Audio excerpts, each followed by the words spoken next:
Les armes de défense qu'on connaît aujourd'hui étaient souvent à l'origine des outils paysans dédiés à des tâches très pacifiques, comme le jardinage, l'agriculture et le travail dans les champs, souvent dans des pays pauvres, envahis et occupés, et avec une stricte interdiction d'être armé pour se défendre. Tiens, ça me rappelle quelque chose. Ce qui a fini par pousser ces simples paysans à développer des techniques de combat avec ce qu'ils avaient sous la main. C'est ce qui a donné le jour aux arts martiaux anciens qu'on connaît aujourd'hui. Et le couteau que je vais vous présenter, même s'il aura du mal à renier ses origines, sera destiné surtout à des usages bien plus pacifiques, bien sûr. Bonjour à tous, vous êtes sur la chaîne Le Goût des Lames.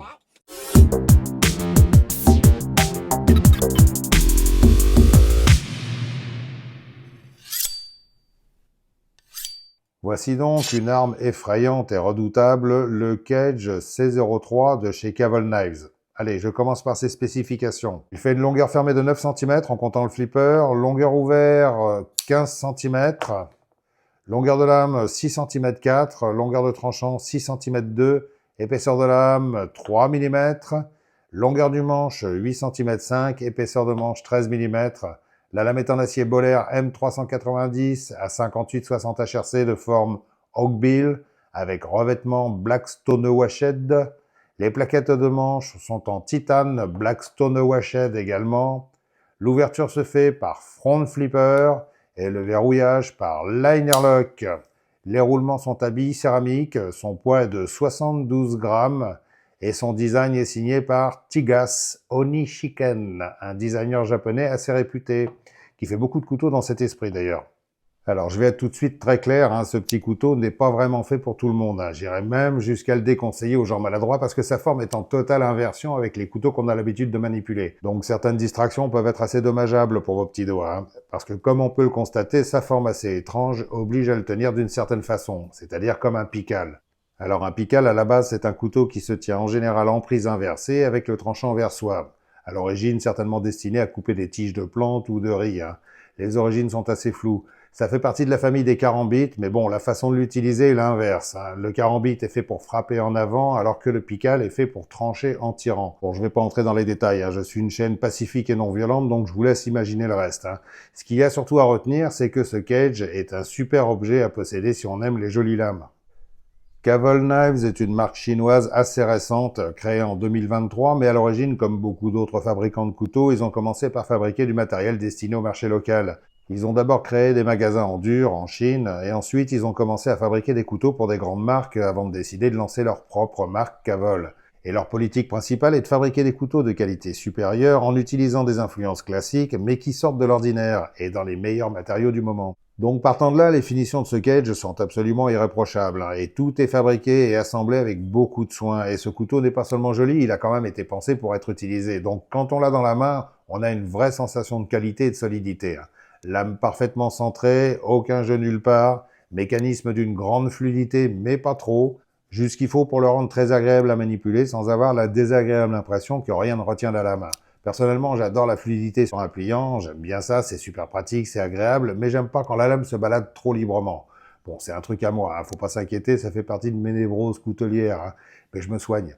Le manche en titane est très sympa avec sa forte influence japonaise, avec ses triangles creusés qui rappellent le tressage des manches des katanas. Je trouve ça carrément superbe. Alors, moi je l'ai choisi en full black, mais il existe en 3 autres variations, avec l'intérieur des triangles en bleu, en doré ou en pourpre. Ce qui donne un effet très classe et très discret, et franchement à tomber par terre. Et c'est ce que j'apprécie le plus, c'est que c'est pas ostentatoire, comme souvent sur d'autres couteaux de marque chinoise, où les touches de couleur sont souvent exagérées. Là, on peut vraiment dire que c'est la classe discrète.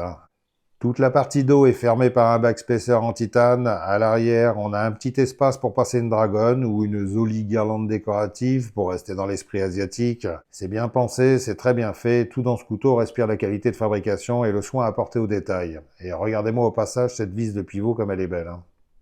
Le front flipper est super facile à actionner avec le pouce, et ça m'arrange bien en ce moment. Et il est même très facile avec l'index, ce qu'en général, j'arrive jamais à faire avec mes saucisses de Strasbourg. La détente est très bien réglée, pas besoin de forcer, ça s'ouvre comme l'éclair et ça se referme aussi facilement. C'est un bel objet pour claqueur de lame compulsif devant la télé. Et vu sa gueule pas très rassurante, je pense que personne n'osera se plaindre dans le canapé. Le liner lock est particulièrement soigné jusque dans les moindres détails. Regardez la forme qu'il a, c'est pas du tout les liner lock tout simples qu'on a l'habitude de voir sur les autres couteaux. Là, on voit qu'il a vraiment été travaillé de façon très particulière. Un peu comme un frame lock avec une partie amincie pour bien accrocher le pouce et pour faciliter la flexibilité. Je sais pas si ça se verra bien à la caméra, mais c'est vraiment du super boulot. Alors, la lame, non mais sérieux, regardez-moi cette beauté. Alors évidemment, c'est pas forcément la forme et le style qui va faire chavirer les cœurs de tout le monde, mais il faut quand même reconnaître qu'elle est quand même sacrément jolie et parfaitement réalisée. Regardez comme le tranchant est bien régulier, bien parallèle sur toute la longueur. Certains devraient s'en inspirer un peu d'ailleurs. La pointe est d'une finesse et d'une délicatesse incroyable. Les moutures sabres a une belle courbure et il y a du jimping très bien fait, pas trop profond, pas agressif du tout, mais bien efficace pour poser le pouce ou pour faciliter l'ouverture. Il est fourni avec un étui en cuir très sympa, bien épais, dans un super cuir avec des belles coutures bien faites et avec un clip de poche qui est assez bienvenu puisque le couteau n'en est pas doté. Et heureusement parce que ça gâcherait l'esthétisme. Et cet étui arrive dans un emballage séparé, très joli d'ailleurs. Et le clip à l'arrière de type trombone est cousu dans l'épaisseur du cuir. C'est vraiment du très très beau travail, très soigné. Et j'en profite aussi au passage pour vous montrer la boîte qui est assez originale. Elle représente un container maritime avec tous les petits détails, une peinture délavée, des traces de rouille, c'est assez rigolo. Par contre, le contenu de la boîte est assez complet. On trouve une petite lingette nettoyante dans sa pochette, une chiffonnette, un sticker, un fascicule qui montre les détails du couteau, et chose importante, une vis d'axe supplémentaire et une paire de roulements à billes céramiques de rechange. Et ça, je trouve que c'est plutôt pas mal de penser à fournir des pièces de rechange pour ceux qui aiment faire durer leur couteau dans le temps, surtout au prix où il est en plus. Au passage, ça permet de voir en plus comment sont faits les roulements à billes en cagé.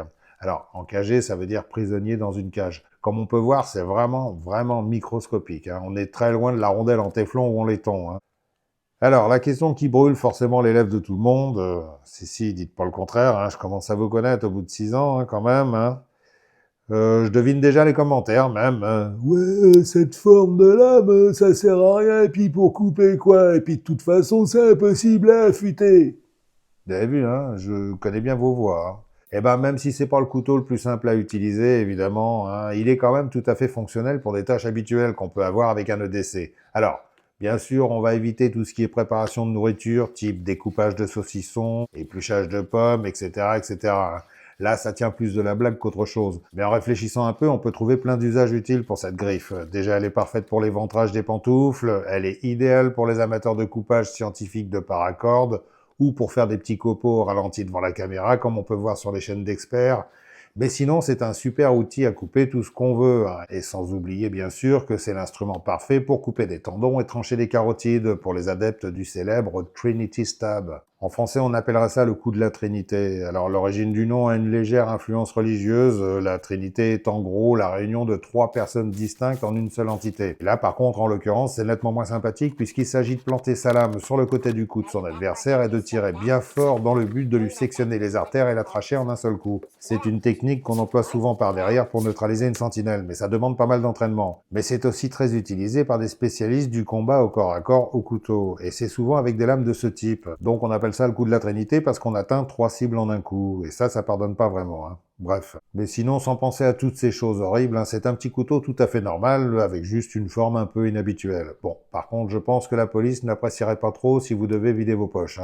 Alors, pour aborder le sujet qui revient beaucoup en ce moment et pour répondre aux questions qu'on me pose régulièrement sur cette fameuse loi LOPMI avec l'amende forfaitaire de 500 € quand on a un couteau sur soi, je vais vous donner mon sentiment sans essayer de vous faire peur. Il y en a qui s'en sont apparemment bien chargés, histoire de faire du buzz sur vos craintes, donc je vais pas vous en mettre une couche, je vais juste essayer d'aborder la chose calmement et à tête reposée. Combien parmi vous se sont fait contrôler le contenu de leur poche dernièrement? Personnellement, moi la dernière fois ça remonte à une vingtaine d'années, et c'était de ma faute parce que j'avais un étui qui dépassait de mon blouson. Et pourtant, je vis à Paris, la ville la plus fliquée de France, et je fréquente régulièrement des quartiers chauds, même très très chauds. Et je n'ai jamais de problème, on me demande jamais de vider mes poches. Et pourtant, j'ai toujours en permanence un couteau, voire 2 sur moi, et depuis toujours. Donc comment ça se fait que j'ai pas de soucis? La réponse est simple, je l'ai déjà souvent dit sur la chaîne, c'est le look et l'attitude qui déterminent si un policier va vous demander de montrer le contenu de vos poches. Et si on veut avoir un couteau sur soi en ayant un look de zadiste en treillis camo ou de punk à chien comme on voit fleurir l'été ou de jeune en casquette sur vêt à capuche et Nike ou de barbu en djellaba, vaut mieux éviter, c'est évident. Mais si vous avez un look passe-partout qui n'affiche rien de particulier, vous risquez pas grand-chose. Ou si vous êtes, comme c'est la tendance en ce moment, un non-binaire ou une drag queen, alors là, vous risquez encore moins une fouille au corps. Et ce qu'il faut bien comprendre aussi avant de se faire peur, hein, c'est qu'avec le nombre de personnes en France qui ont un couteau sur eux, la police va pas plus s'emmerder qu'avant à aller regarder le contenu des poches des gens. Hein. Donc il y aura pas plus de contrôle qu'avant, ça sert à rien de flipper. Après, il faut quand même tenir compte de la temporalité et de la géographie. Hein. Pour les Jeux Olympiques, par exemple, il y aura forcément plus de contrôle dans les zones qui participent aux épreuves. C'est normal. Donc c'est mieux d'éviter de se faire remarquer. Mais sinon, vous croyez vraiment que dans les petites villes et les campagnes, là où les gens utilisent régulièrement des couteaux, la police et les gendarmes vont se mettre à contrôler tout le monde? Ben, j'y crois pas des masses. Hein. J'ai pas mal d'amis dans les forces de l'ordre et les services de sécurité et je leur pose de temps en temps la question et la réponse est toujours la même. Hein. Si t'as le profil qui les intéresse, t'y passeras et comme avant, ce seront toujours les mêmes. Donc pas de raison de se faire peur. Cette loi LOPMI, en fait, c'est encore une fois une loi à la française, hein, c'est-à-dire toujours très sévère au départ, mais jamais réellement appliquée. Et ça ne concernera que ceux qui ont le profil. Et les policiers, malgré ce que beaucoup pensent, ont autre chose à foutre que de passer leur temps à verbaliser tout le monde. Hein. Donc voilà, ça a fait du buzz, c'est bien, ça a permis aux peureux de transmettre leur peur, mais si vous avez jamais eu de problème avant, il n'y a aucune raison que vous en ayez après. Hein. Dormez tranquille, citoyens. Donc concrètement, c'est pas ce couteau que je vous conseillerais d'avoir au fond de la poche, si vous avez le genre de profil que la police affectionne. Mais si vous insistez, pourquoi pas. Hein. Ce qui serait un peu dommage, par contre, ce serait de se le faire confisquer, parce que celui qui va le trouver dans vos poches va vite voir que c'est un objet d'exception et va vite le foutre dans les siennes. Hein. Ce cavol coûte quand même la bagatelle de 188 $, hein, ce qui fait environ 175 €. Alors, il est en vente sur le site de Cavol et d'après mes renseignements, ils ont également une boutique officielle sur AliExpress, donc ne vous étonnez pas d'en voir là-bas. Hein. D'ailleurs, il y en a qui ont tout de suite été vérifiés et qui en ont déduit que c'était des copies. Hein. Mais d'après les explications de Cavol, le plus avantageux côté tarif, c'est d'aller acheter sur leur site parce que leurs prix sont ajustés au plus bas par rapport à AliExpress. Et comme ils ont des entrepôts un peu partout et notamment en Allemagne, les acheteurs français évitent les problèmes de taxes et de frais de port. Donc c'est déjà un détail déplaisant en moins. À vérifier tout de même au moment de la commande. Hein. Si ça vous intéresse, je vous mettrai un lien en description.